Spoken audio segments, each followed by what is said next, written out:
हमारे YouTube channel में आप सभी का स्वागत है। जो भी हमको इस वीडियो में देख रहे हो सभी को हमारी तरफ से जय श्री कृष्णा। और श्रीमद् भगवद गीता का 14वां अध्याय पढ़ेंगे मातम सही। तो आप सभी ध्यान से सुनिए। श्री कृष्ण भगवान ने अर्जुन से कहा, हे अर्जुन, मैं तेरे लिए परम ज्ञान जो सब ज्ञानों से उत्तम है कहता हूँ। जिस ज्ञान को जानकर मेरे भक्त मुनीश्वर परम सिद्ध मेरे परमानंद अविनाशी पद में जो प्राप्त होते हैं उन्होंने मेरे ज्ञान का आश्रय लिया है। जिन्होंने मेरा यह ज्ञान सुना है कि श्री कृष्ण जी ऐसे बड़े हैं, ऐसा पहचान कर जिन्होंने मेरा आश्रय लिया है उनका मेरे जैसा ही धर्म होता है। अर्थात मेरा भक्त संसार की प्रलय के साथ लय नहीं होता। जैसे मैं संसार की उत्पत्ति के साथ उत्पन्न और प्रलय के साथ लय नहीं होता, यही मेरा धर्म है। ऐसा ही मेरे भक्तों को जान। हे अर्जुन, परम ब्रह्म मेरी योनि है। मैं उसमें गर्भ को रखता हूँ और उसमें भूतों की उत्पत्ति करता हूँ। हे कौन्तेय, सब गर्भों में जो विभूतियाँ उत्पन्न होती हैं उनका उत्पत्ति स्थान प्रकृति है और मैं बीज देने वाला पिता हूँ। हे महाभावो, प्रकृति से उत्पन्न सत्व, रज और तम तीनों गुण देह में रहने वाले निर्विकार आत्मा को बांध लेते हैं। हे अनग, इनमें सत्व निर्मल होने के कारण प्रकाश और निरुपद्रव होते हैं, जो प्राणी को सुख और ज्ञान के साथ बांधती है। हे कौन्तेय, रागात्मक रजोगुण से तृष्णा और आसक्ति उत्पन्न होती है, जो प्राणी को कर्म के साथ बांधती है। तमोगुण की उत्पत्ति अज्ञान से है, यह नम्र आलस्य निद्रा से प्राणी को बांधती है।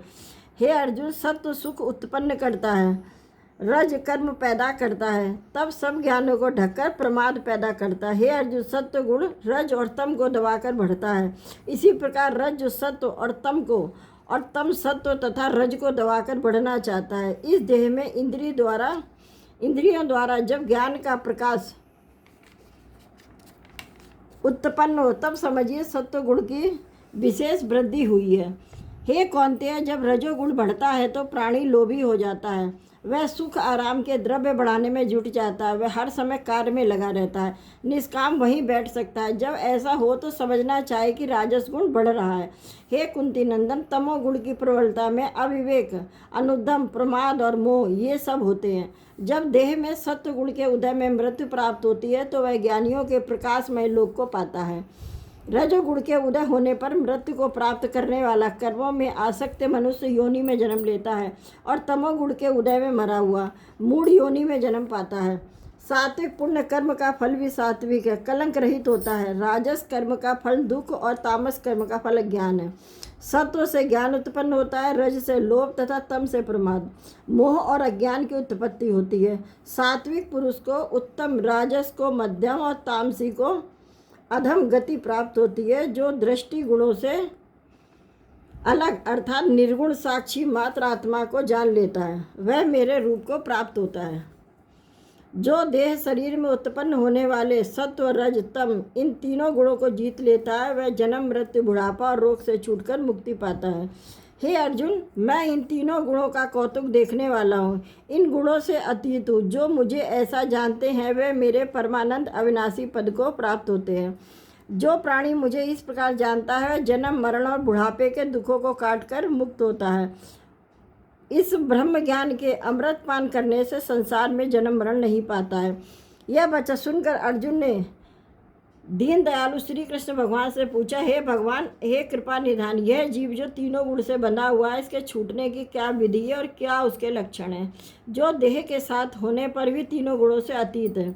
अर्जुन की विनय सुनकर श्री कृष्ण भगवान बोले, हे अर्जुन, जो देह के साथ होते हुए भी तीनों गुणों से अतीत है उसके लक्षण सुन। वह गुणों को देह में उपजता बरतता जानता है, इसलिए उनसे विचलित नहीं होता। वह गुणों को बुरा नहीं मानता, इसलिए उन्हें हटाने की बात भी नहीं सोचता। यही उदासीन होना, इससे मेरा क्या प्रयोजन है? अर्थात मेरे कहने का तात्पर्य है, जैसे विष्णु की माया गुणों को उपजाती है वैसे ही देहों में स्वभाव मिले हुए गुण बढ़ते हैं। मैं आत्मा रूप इससे न्यारा हूँ। इस प्रकार गुणों से प्रेरित होकर चलें। फिर कैसा हूँ? दुख सुख में एक समान, स्तुति निंदा में एक जैसा, जो कंचन माटी और पाषाण एक समान जाने, आदर अनादर करने से दुखी सुखी ना होवे, शत्रु मित्र को एक जैसा समझे, किसी कार्य का आरंभ ना करे। हे अर्जुन, तूने तीनों गुणों से अतीत का प्रश्न किया है, यह उनके लक्षण कहे हैं। अब जिस प्रकार तीनों गुणों से अतीत होवे यह सुन। हे अर्जुन, मुझे विश्वम्भर प्रभु जानकर केवल मेरे में स्तुति लगावे और सब अवतारों से मन उठाकर शीतल स्वभाव हो, मेरी भक्ति में मन देवे और कहे, हे प्रभु, मैं तुम्हारा दास हूँ और तुम सबके करतार हो। मैं दीन अनाथ हूँ, कृतघ्न हूँ, मैं तेरे गुण किए को मैं नहीं जानता। तेरे बिना और कोई प्रभु नहीं है, मैं तेरे अधीन हूँ। हम कर्म यंत्र में पड़े भरमते हैं और तू इस यंत्र का सूत्रधार है। हे देव, मैं तेरी शरण में हूँ, तू सबका आश्रय है। हे अर्जुन, इस प्रकार से मेरा दास होवे और केवल मेरे साथ प्रीति रखकर मेरी ही शरण आवे। वह इन तीनों गुणों से अतीत होता है और देह के साथ होते हुए भी मुक्ति पाता है और जीवन से मुक्त पा जाता है। यह मार्ग तीनों गुणों से अतीत होने का है। अब मैं कैसा हूँ, उस आत्मा का प्रताप सुन। इतनी बातों का नाम ब्रह्मा है और मुक्ति का नाम भी ब्रह्म है। मुक्ति धाम वैकुंठ का नाम भी ब्रह्म है। इन सभी ब्रह्माओं का मैं ही ठाकुर हूँ, इन सभी की शोभा मैं ही हूँ। मैं कैसा ब्रह्मा हूँ, अविनाशी हूँ, न मरता हूँ न जन्मता हूँ, पुरातन, सबसे पहले धर्म रूप, इन तीनों लोकों में बसने वाले, इनसे अतीत भी हूँ, गुणग्राही, सुख का समुद्र, परमानंद, भगवान सबसे प्यारा हूँ। श्री कृष्णार्जुन अर्जुन संवादे गुणत्रय भाग योगो नाम चतुर्दशो अध्याय। और अब सुनिए 14वें अध्याय का महत्तम। श्री नारायण जी बोले, हे लक्ष्मी, अब 14वें अध्याय का महत्तम सुनो। मंगल द्वीप का राजा एक दिन अन्य राजाओं को आमंत्रित कर शिकार खेलने को चला। तभी राजाओं के पास अपने अपने शिकारी कुत्ते थे। उनमें शर्त बंधी कि जिसका कुत्ता शिकार करे वह शिकार उसी का हो। तब राजाओं ने अपने अपने कुत्ते छोड़ दिए। तब एक झाड़ी में से एक खरगोश निकला, उसके पीछे सभी शिकारी कुत्ते दौड़े। मंगलद्वीप के राजा के कुत्ते ने उस खरगोश को पकड़ लिया, मगर किसी कारण से वह छूट गया और पुनः भागा। कुत्ते के दांत उसके शरीर में लग चुके थे, इसलिए शरीर से खून बह रहा था। भागते भागते वन में वे उस स्थान पर पहुँचे जहाँ एक कच्चा तालाब पानी से भरा था। वहाँ एक साधु रहता था। खरगोश उस तालाब में जा गिरा और पीछे से वह कुत्ता भी जा गिरा। इतने में राजा भी घोड़ा दौड़ा दौड़ा कर वहाँ आ पहुँचा तो देखा कि दोनों तालाब में मरे पड़े हैं और देव देही पाकर बैकुंठ को चले गए हैं। राजा को देखकर उन्होंने कहा, हे राजन, तू धन्य है, तेरे प्रताप से हमने देव देही पाई है। राजा ने पूछा, यह कैसे? तब उन दोनों ने कहा कि हम नहीं जानते, इस जल के छूने से हमें देव देही मिली है।